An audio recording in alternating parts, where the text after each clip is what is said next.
Le service militaire fait son retour. Le président de la République Emmanuel Macron l'a annoncé le 28 novembre alors que la Russie, qui envahit l'Ukraine depuis plus de 3 ans, se fait de plus en plus menaçante.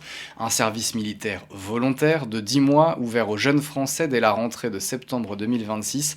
Les jeunes doivent donc s'engager, constat que partage depuis 30 ans l'association Unicité, pionnière du service civique, créée en 2010 et dont de très nombreuses jeunes Françaises et Français se saisissent.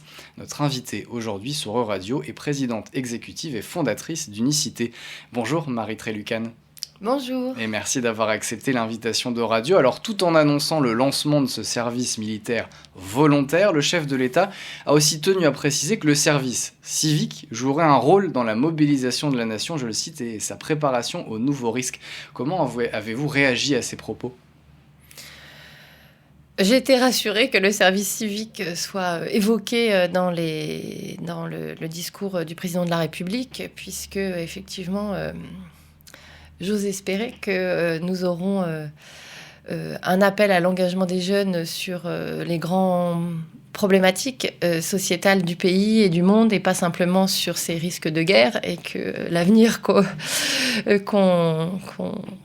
prédit ou qu'on propose à nos jeunes sera fait aussi d'engagement citoyen et d'engagement civil et pas simplement d'engagement militaire. Donc j'avoue que cette petite phrase qui n'a pas été repérée par beaucoup de commentateurs, mais a été très largement repérée par nous. Maintenant, on attend effectivement de voir comment un vrai service national pour nous, et peut-être partiellement militaire, ça je ne suis pas compétente pour estimer si les armées ont besoin ou pas d'appeler, ça c'est effectivement pas du tout mon champ d'expertise. En revanche, je suis très convaincue et de plus en plus convaincue, et peut-être même y compris au niveau européen, que le pays a besoin de l'engagement citoyen de ses jeunes face aux grands défis écologiques, démographiques, démocratiques.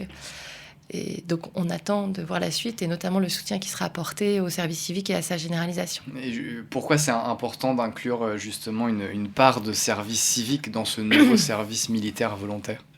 Alors, ce ne sera peut-être pas dans le service militaire, mais aux côtés d'une forme d'engagement militaire qui, encore une fois, je n'ai pas d'opinion sur ce sujet-là, n'étant pas expert du ministère des Armées. Seules les armées peuvent dire s'il y en a besoin ou pas, et est-ce que c'est 3 000 ou 50 000, je ne sais pas. En revanche, un service national, c'est un appel à l'engagement des jeunes au service des grandes causes et des grands besoins d'un pays. Et nos grands besoins aujourd'hui, il y a évidemment, je crois avoir entendu sur certaines ondes le terme qui va peut-être choquer, mais que la Troisième Guerre mondiale, finalement, elle est entre guillemets déjà là. C'est celle du combat qu'on doit mener pour le vivre ensemble, pour la cohésion nationale, puisque là, les fractures et les tensions dans notre société sont telles qu'on a besoin de réapprendre le sens du commun, l'importance de faire partie d'une société qui est diverse, et donc apprendre à s'engager, apprendre à vivre ensemble dans la diversité. C'est un peu le combat d'Unicité depuis très longtemps, mais c'est pour moi aussi le combat, l'idée d'un service national où on donne de son temps pour la cohésion et les grands enjeux de notre pays. Et quand on voit l'explosion de l'isolement social des personnes âgées, quand on voit les enjeux d'éducation à l'environnement, quand on voit même les enjeux de prévention santé, sur l'addiction aux écrans, sur la malbouffe, enfin il y a tellement de sujets de société sur lesquels l'engagement de jeunes sur une année au service du pays pourrait être fortement utile, et on l'a expérimenté dans Unicité et d'autres, sur la liberté d'expression, sur sur les médias, vous connaissez mieux que moi, mais il y a vraiment des besoins énormissimes, sociaux, sociétaux, environnementaux, sur lesquels mobiliser les jeunes sur une année. Donc notre espoir, puis le mien, c'est vrai, c'est que si on pense vraiment service national généralisé, il sera principalement citoyen et civil, aux côtés peut-être d'un certain nombre de jeunes qui voudraient s'engager aux côtés du ministère des Armées ou de la gendarmerie. Et ça me semble important d'avoir ce spectre-là dans une réflexion sur ce que pourrait être un service civique. Vous voyez, je dis civique et pas militaire. Le lapsus. Le lapsus. Oui, pour moi et pour nous, je pense qu'il faut effectivement l'idée d'intégrer dans l'éducation de tous les jeunes une année où, loin, à la limite de son passé et de son futur, on a une espèce de parenthèse où on se met au service des grandes causes, notamment sociétales du pays, peut-être avec d'autres jeunes dans la mixité. L'idée de dire que cette année-là, ça doit faire partie du parcours éducatif de tous les jeunes. Qui à 16 ans, s'il a arrêté l'école tôt, qui beaucoup plus tard, peut-être entre la licence et le master, et peut-être pour la majorité après le bac, par exemple, on a une espèce d'année de césure, de pause, pour réfléchir à ce qu'on veut faire de sa vie, pour en même temps se rendre utile, gagner de l'expérience. C'est, je pense, une idée vraiment à pousser, enfin en tout cas que nous on pousse, et qui n'est pas complètement encore dans l'agenda, puisque le service civique touche aujourd'hui, ce qui est déjà bien 10% d'une classe d'âge environ, mais évidemment loin des 100% d'une classe d'âge. Donc la question de est-ce qu'on a envie collectivement de dire dans notre éducation au niveau français déjà, et puis peut-être au niveau européen, on a envie que tous les jeunes consacrent une année de leur vie à faire des choses pour les autres avec d'autres, en gros. Je pense que c'est une vraie question qui se pose aujourd'hui au regard, des défis du pays, et de l'Europe d'ailleurs, sociaux encore une fois, pas simplement militaires, et des enjeux de cohésion sociale dans nos territoires où on voit ce que ça génère. Là, et je suis dans une radio, donc c'est évident que les questions de mauvais traitement de l'information et des risques que ça génère, donc d'éducation aux médias et aux médias citoyens et au débat. Franchement, je pense que c'est une des grandes causes, pour moi, auxquelles on va devoir faire face dans les 10-20 prochaines années, au niveau européen. Avant de parler justement service civique européen, au niveau européen, ce nouveau service militaire volontaire enterre d'une certaine manière le service national universel, le SNU, qui comportait une partie de service civique. À votre avis, pourquoi ça n'a pas marché, ce SNU ? Déjà, on avait eu l'occasion de le dire, je pense qu'il y avait un flou sur les objectifs, si je peux me permettre, et donc on a un peu voulu mettre tout. Et au départ, le président de la République était vraiment déjà sur l'idée d'un service militaire. Honnêtement, pour avoir suivi l'histoire depuis 2017, l'annonce initiale, c'était un service militaire de 1 mois. Finalement, il était devenu un peu plus fourre-tout et un peu plus citoyen et civique. Donc ça a, je pense, généré des complexités liées au flou des objectifs, on va dire ça, et au fourre-tout des objectifs. Après, la deuxième chose, c'est qu'effectivement, juste 15 jours, ou 1 mois même, mais c'était vraiment 15 jours, le séjour, le SNU se réduisait beaucoup à 15 jours. Il y avait évidemment des enjeux de logistique, d'encadrement qui n'étaient pas opérants. Et puis, pour le coup, 15 jours, ça n'est pas un service national. Donc, on avait eu l'occasion d'en échanger très librement, d'ailleurs, avec les équipes en place, en disant, finalement, en tout cas sur les aspects civiques, citoyens, le service civique est davantage un service national que ne le sont 15 jours de formation. Ça peut être complémentaire, un peu comme à l'époque on avait dans notre service national les classes, entre guillemets, et ensuite on faisait son service, soit militaire pour la plupart, soit civil pour certains autres, mais il y avait les classes, donc à la limite ce séjour de 15 jours pouvait être considéré un peu comme les classes à l'époque d'un service national, mais le vrai service il est derrière, il est dans le service qu'on va rendre au pays, donc il était davantage dans ce qu'on avait appelé à l'époque la phase 2 ou la phase je sais pas quoi, parce que ça a changé 18 fois, 2, 3, mais en tout cas une phase où on rend service au pays. Et là, le service civique est le cadre, en tout cas, sur lequel on pouvait s'appuyer. Faut-il le développer et le rendre accessible à tous les jeunes ? Enfin là, on est loin de l'universalité. Hein. Mais voilà, donc pour moi, ça n'a pas marché parce que c'était mal ficelé, si je peux me permettre. On parle de mobilisation des jeunes aujourd'hui sur Euradio, à l'heure où la France s'apprête à relancer un service militaire volontaire. Quelle place pour le service civique ? On en parle avec la présidente exécutive et fondatrice d'Unicité, Marie Trélucane. Avant de parler justement d'une possibilité européenne de généralisation du service civique, simplement sur l'avenir à court terme, le budget 2026 en France n'est pas encore adopté, mais il prévoit la baisse de plusieurs budgets liés au secteur associatif. Quelles conséquences ça pourrait avoir sur les activités d'Unicité et donc le déploiement du service civique ? À ce stade, le projet de loi de finances 2026, tel qu'il a été présenté par le gouvernement au Parlement, prévoit une baisse énormissime du budget alloué au service civique, puisque, pour rentrer dans les chiffres, la loi de finances 2025 prévoyait 580 millions d'euros pour 150 000 jeunes en stock, c'est-à-dire qui passent par le service civique à travers l'année civile. Et là, on serait, si ce PLF était adopté tel quel, à 110 000, c'est-à-dire une baisse de 40 000 postes, dont 15 000 ont déjà été supprimés, à vrai dire, en fin d'année 2025, de manière assez brutale, avec des impacts sur toutes les grosses structures d'accueil, dont Unicité, qui a réduit de manière très importante sa capacité d'accueil par la force des choses.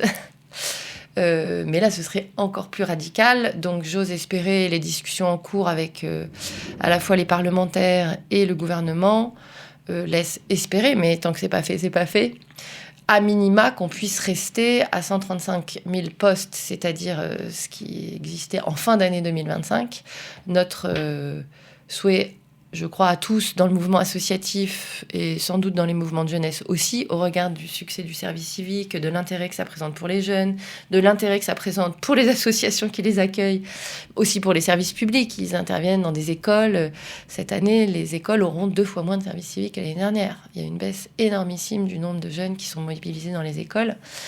C'est de au moins rester sur les 150 000 jeunes qu'on avait en 2024, en début 2025, et à l'heure où on appelle à l'engagement citoyen des jeunes, et on crée et on envisage au moins 100 millions d'euros pour 3 000 jeunes en service militaire volontaire en 2026, j'ose espérer qu'on ne va pas couper 110 millions au service civique qui, lui, est demandé par les jeunes, demandé par les acteurs associatifs et publics et qui a vraiment fait la preuve de son efficacité. Donc, j'ose espérer qu'il va y avoir une rectification de tir sur le budget alloué au service civique, qui est une espèce de pendant civil de l'annonce qui vient d'être faite d'un service national dès 2026.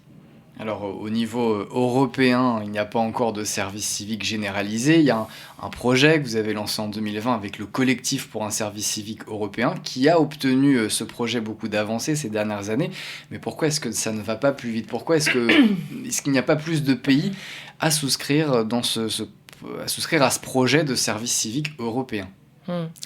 Déjà, pour les auditeurs, un peu expliquer ce qu'on entend par là. Il y a déjà au niveau des politiques européennes jeunesse ce qu'on appelle le Corps européen de solidarité, qui est un dispositif financé par l'Union européenne qui permet à des jeunes Européens d'aller dans d'autres pays, notamment dans le cadre d'un volontariat, mener des actions d'intérêt général dans d'autres pays. Ça existe, mais ça touche pour le coup un très petit nombre de jeunes au regard de la population des jeunes d'Europe. Puisque pour le coup, je pense qu'on doit être pas loin des 8 millions de jeunes européens par classe d'âge. Je ne sais plus quels sont les chiffres du Corps européen de solidarité, mais c'est quelques dizaines de milliers, si je ne dis pas de bêtises, ou centaines de milliers, je ne sais plus les chiffres. Mais enfin, on est très très loin de toucher tous les jeunes d'Europe. Donc là, l'idée ce que nous, on revendique, mais c'est compliqué, puisque...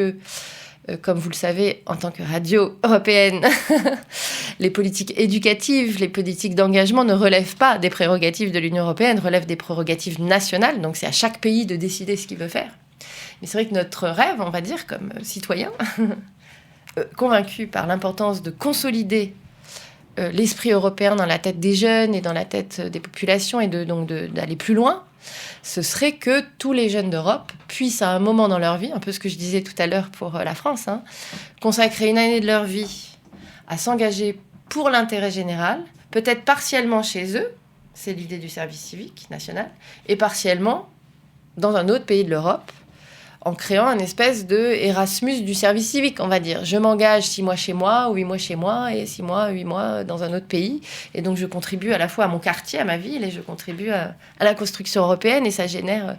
c'est vraiment dans l'esprit d'Erasmus. On fait ses études dans son pays, mais 6 mois, 1 an, on va faire un bout de ses études dans un autre pays. C'est un peu la même idée, mais sur un engagement citoyen ou une étape, on va dire, qui relève de l'éducation à l'engagement, C'était ça un peu, enfin c'est ça un peu notre rêve, notre vision commune d'ailleurs avec le collectif pour un service civique européen. Donc pourquoi ça met du temps? C'est que c'est très ambitieux. On ne peut pas l'imposer aux différents pays, puisque ça ne relève même pas des prérogatives européennes. Donc même ce qui relève des prérogatives, c'est difficile à appliquer. Alors autant vous dire que ce qui ne relève pas des prérogatives européennes, c'est encore plus compliqué. Et peu de pays plutôt, européens, ont un dispositif national sur lequel s'appuyer. La France a son service civique et on peut, ajouter une brique mobilité dans le dispositif service civique. Je fais 12 mois... Et encore, il faut amender, bref, il faut un peu faire évoluer les pratiques et les directives et les circulaires. Bref, il faut faire un peu évoluer le système, ce qui est déjà tout un monde en soi, mais bon, bref. Mais il y a un dispositif, on peut s'engager 12 mois et prévoir que sur ces 12 mois, il y aura 3 mois en Espagne ou 3 mois dans un autre pays ou la moitié, bon. C'est faisable. Et il y a un dispositif de financement. La France finance les indemnités des jeunes, à peu près. Bon, pas leur encadrement, pas leur formation, mais il y a déjà une base. Donc on pourrait imaginer que l'Union européenne pourrait apporter un complément de financement, comme elle le fait sur Erasmus, pour la mobilité, les cours de langue, etc. Donc on pourrait faire ça s'appelle de l'interopérabilité des dispositifs et dire, voilà, on s'appuie sur le dispositif français, on rajoute une petite brique de financement européen pour, dans cet engagement de 1 an, prévoir une étape de mobilité.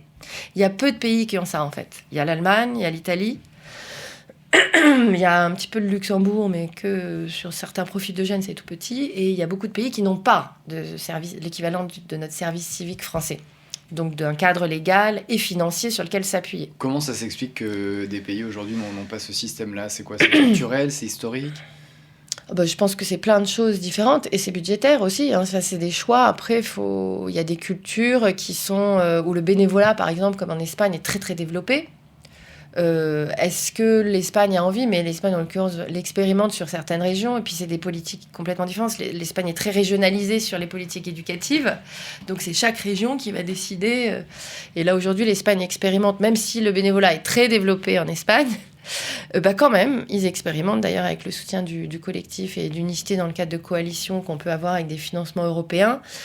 Ils expérimentent une petite promotion de jeunes espagnols qui vont consacrer 6 mois à s'engager dans leur pays, en bas de chez eux, sur des missions d'intérêt général en étant un peu indemnisés. Donc c'est une espèce d'expérimentation de cette forme un peu particulière. Par rapport au bénévolat, le service civique, c'est long, c'est 6 à 12 mois.